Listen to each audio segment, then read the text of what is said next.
Olá pessoal, graça e paz do Senhor Jesus seja com todos nós. Uma ótima terça-feira para todos. Hoje é dia 29 de agosto de 2023. Seja muito bem-vindo ao Imersão Bíblica, devocional diário de estudo das Escrituras Sagradas. E hoje nós vamos falar de Gênesis capítulo 17 e o tema do devocional de hoje é o sinal da aliança. Antes de qualquer coisa, deixa eu já ler o texto aqui, mas já vou adiantar para vocês que esse texto é apenas introdutório, porque é importante você ler todo o capítulo. Eu separei apenas esse aqui porque considerei realmente ele como muito importante para a nossa discussão, mas vale a pena depois você ler aí todo o capítulo 17, claro, sempre esse incentivo para você ler e estudar o texto bíblico. Gênesis 17, 1 e 2 diz assim: quando Abrão estava com 99 anos de idade, o Senhor lhe apareceu e disse: eu sou o Deus Todo-Poderoso, ande segundo a minha vontade e seja íntegro. Estabelecerei a minha aliança entre mim e você e multiplicarei muitíssimo a sua descendência. Bom, o que a gente tem que entender aqui, basicamente, é o seguinte: Deus já havia estabelecido a aliança com Abraão, ou na época ainda Abrão, né, que ainda vai mudar o nome dele daqui a pouco, mas agora, depois de alguns anos, né, no mínimo, a gente vai ter 13 anos, que é a idade de Ismael, né? Se você ler o capítulo aí, você vai perceber que Ismael tinha 13 anos. Então, no mínimo, já havia passado 13 anos, provavelmente passou mais, da última vez que Abraão, e Deus tinha falado com Abraão de maneira específica ou registrado nas escrituras, né? Talvez Deus possa ter falado com Abraão em outros momentos, mas registrado nas escrituras passaram-se 13 anos. E agora Deus aparece novamente para acrescentar alguns elementos novos à aliança. Ponto importante é que Deus não refaz a aliança ou faz uma outra aliança com Abraão. Ele apenas pega aquela aliança que ele já tinha e acrescenta alguns elementos. Na verdade, acrescenta um elemento, talvez dois elementos prioritários aí, lembrei de um terceiro agora, né? Mas vou falar dos dois prioritários aqui. Primeiro, Deus traz a circuncisão como selo e sinal dessa aliança. Segundo, Deus traz algumas exigências para Abrão, que ele não tinha dado no texto anterior, na primeira parte da aliança. E Abraão inclui agora, né, uma terceira personagem aí. Deus inclui um terceiro personagem aí, que é Sara. Sarai, ela também agora tem a sua participação ali na aliança também. Mas vamos falar algumas coisas importantes sobre esses elementos que foram incluídos. E o primeiro deles é o seguinte: Deus, ele reafirma suas promessas para o patriarca. Deus fala: Abraão, né? Você, meu filho, o que vai acontecer com você é exatamente o que eu tinha te falado. Talvez os anos se passarem aí, somente talvez, estou especulando, tá? Os anos passaram, Abraão pode ter amolecido seu coração, ter pensado algumas coisas um pouco diferentes, e o que Deus vai falar é o seguinte: o descendente de Abraão vai cumprir os planos de Deus. O que Deus vem afirmar para Abraão é as suas promessas. E aí, o que a gente aprende? Que os planos de Deus, eles não podem ser frustrados ou alterados. O plano de Deus, ele é linear e ele vai acontecer, ele vai se cumprir de acordo com a vontade de Deus. Abraão recebe essa confirmação de Deus. Deus fala: Abraão, o que eu falei com você vai acontecer exatamente como eu falei, né? O capítulo 17 aqui de Gênesis parece que é uma releitura dos capítulos anteriores. Parece que é Deus reafirmando tudo aquilo que ele já tinha afirmado, para mostrar que os planos de Deus não vão ser frustrados. E que Deus também está pessoalmente envolvido com a criação, né? Deus não é como alguns vão pensar. Deus não é aquele que deu corda no relógio, né? Aquele que startou toda a criação e depois foi embora e deixa a coisa meio que acontecer aí ao natural. Não, Deus está ali envolvido com os detalhes, Deus está envolvido com cada um dos pontos dos seus planos, ele está envolvido com cada um dos acontecimentos da sua criação.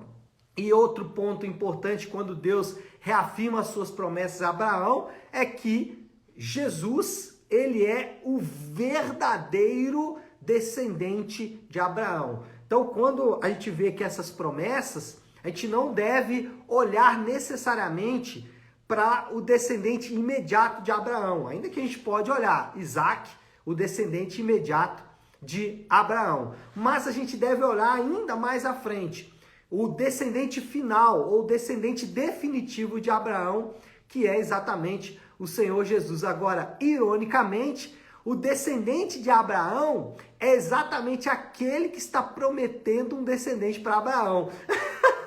E isso, às vezes, é suprarracional. Como assim? Jesus, ele já existia antes de Abraão e faz uma promessa de que ele seria o descendente de Abraão. É exatamente isso que acontece com Jesus e com o plano de Deus. Jesus, o verdadeiro descendente de Abraão, é o mesmo que está aqui entregando a promessa para Abraão de um descendente, mostrando exatamente o aspecto divino de Jesus. Jesus, ele é Deus, ele é aquele que está envolvido aí com todos esses planos, com todas essas promessas. Outro elemento aí que vai ser destacado é a marca, né? Então, a circuncisão, ela é a marca, o selo, o sinal da aliança. E os autores do Novo Testamento relacionam a circuncisão com a obra de Deus em nosso coração. Paulo vai falar sobre isso, né? Sobre ser circuncidado de coração. E aí, só para a gente lembrar, como eu já falei até na nossa introdução, toda aliança ela tem um selo e um sinal. Então, lá a aliança com Noé foi exatamente o arco-íris, a aliança do Sinai vai ser o sábado, enfim, cada aliança vai ter o seu próprio selo, o seu próprio sinal. E a nova aliança, ela também tem os seus próprios selos e sinais. A nova aliança, Jesus deixou 2 sinais para todos os crentes, o batismo e a ceia, como sinais, símbolos e sinais desta aliança. Só que a gente tem que sempre se lembrar que nós somos circuncidados no coração pelo Espírito Santo. E o que é ser circuncidado no coração pelo Espírito Santo? Então, o que significa isso? Significa que ele, o Espírito Santo, vai aplicar a obra da redenção. Então, o Espírito Santo, como esse selo e sinal da aliança, como aquele que circuncida o nosso coração, ele aplica o que Jesus fez na cruz, ele aplica aos crentes. Então, essa circuncisão de coração significa que o Espírito Santo está aplicando a obra da redenção no coração dos crentes. Mas não só isso, ele também capacita os crentes à obediência. Então, o Espírito Santo, essa circuncisão de coração, ele não só aplica a obra, mas também capacita a obediência, né? Aquele famoso texto de Ezequiel que diz que o Senhor vai colocar a lei dele no nosso coração, né? Vai marcar a lei dele no nosso coração. A ideia ali da circuncisão do coração. Então o Espírito Santo capacita não só dá a lei, mas também capacita a obediência à lei. E a circuncisão de coração, fazendo um link aí entre o que acontece lá no Gênesis com o que acontece na Nova Aliança, é que essa circuncisão de coração, ela transforma os nossos afetos, ela transforma as decisões do nosso coração. Então, é interessante observarmos isso porque essa obra do Espírito Santo chamada circuncisão do coração faz isso conosco, faz com que o nosso coração ele possa então agora amar o Senhor sobre todas as coisas. Então, alguns elementos aí dessa aliança. Deus reafirma a promessa, Deus traz uma marca para a aliança que é a circuncisão, E por último, eu quero fazer um comentário, na verdade, talvez esse aqui seja um ponto tão central do texto e que nos passa às vezes despercebido. Abraão, ele riu diante da promessa, né? Abraão falou, eu tenho 100 anos, minha mulher tem 90, como assim eu vou ter um filho agora, né? E ele começou a rir. Tem aquela famosa história de que Sara riu, né? E de fato ela riu, mas aí um pouquinho mais à frente aqui na história, aqui também Abraão, ele riu quando ele ouviu de Deus que ele ainda teria um descendente. E aí ele tenta jogar, né? Versículo 17, né? Abraão prostrou-se com o rosto em terra e riu-se e disse a si mesmo, poderá um homem de 100 anos de idade gerar um filho? Poderá Sara dar à luz aos 90 anos? E Abraão disse a Deus, permita que Ismael seja o meu herdeiro. Então, o que ele fala? Né? Ele mais uma vez tenta ajeitar as coisas ali, né? Mas sabe o que isso aqui significa? A gente tem que lembrar que Abraão é considerado como o pai da fé. É isso mesmo, Abraão é chamado nas escrituras de o pai da fé. E nós vimos nos capítulos anteriores, por exemplo, que aquele fio condutor de toda a Bíblia, né, que é a fé, Abraão creu em Deus e isso foi imputado como justiça.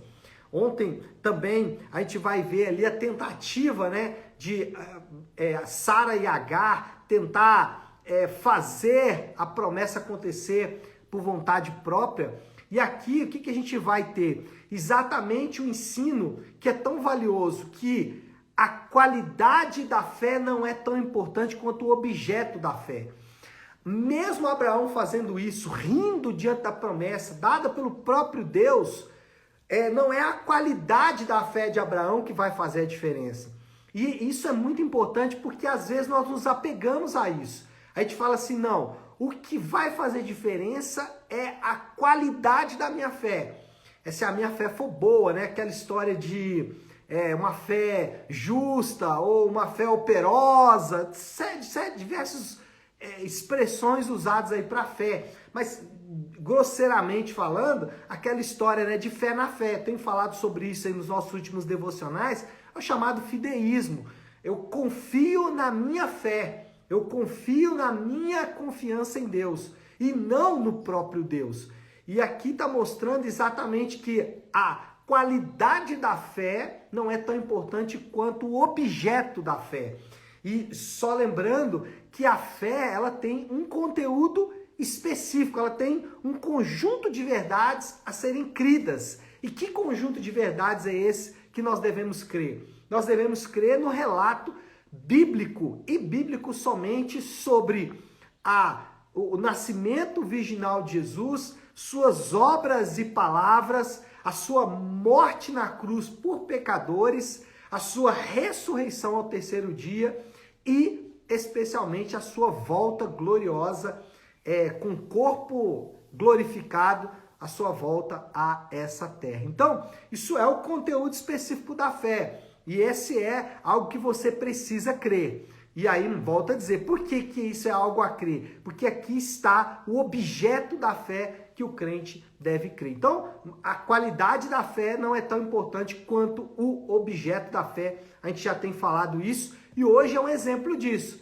Abraão, diante da promessa, ele riu. Se fosse a qualidade da fé, Abraão seria reprovado, né?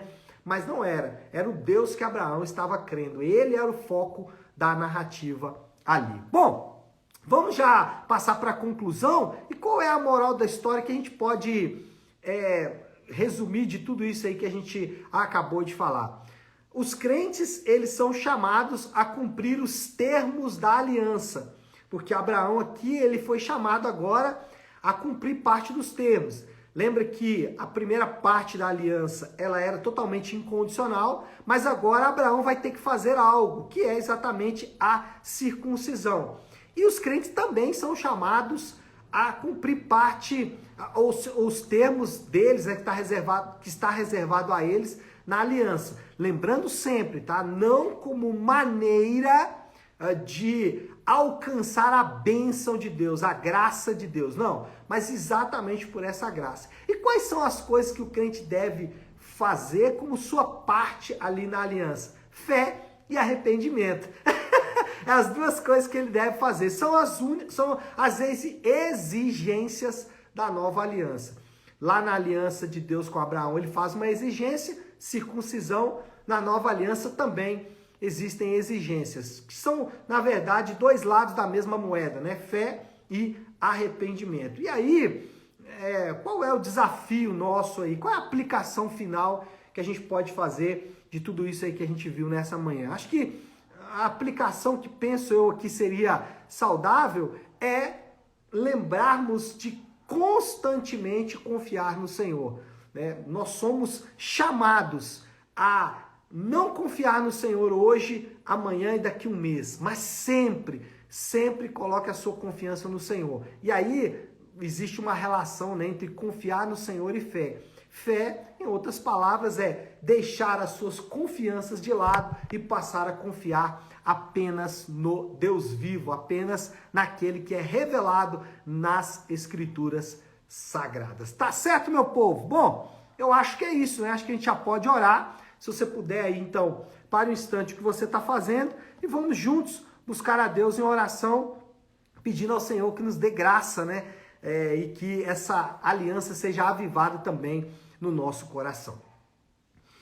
Querido Deus, Pai de amor e graça, Senhor, muito obrigado pela tua aliança. Obrigado porque o Senhor escolheu conduzir o seu povo por meio da aliança e sempre fez isso, Pai. Como é glorioso perceber o cuidado do Senhor em todo o tempo.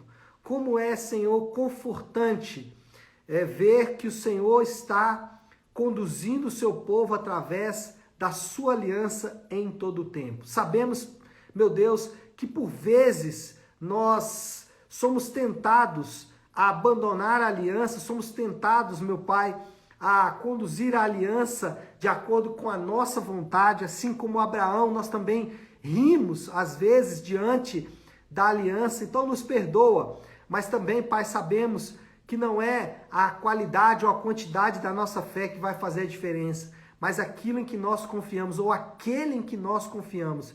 E nós confiamos somente no Senhor que fez os céus e a terra. Obrigado por tua palavra, obrigado por esse tempo precioso. Assim oramos em nome de Jesus. Amém. Amém, meu povo? Bom, então é isso. Nós vamos ficando por aqui. Que Deus te abençoe. Uma ótima, uma excelente terça-feira para todos. Fiquem com Deus.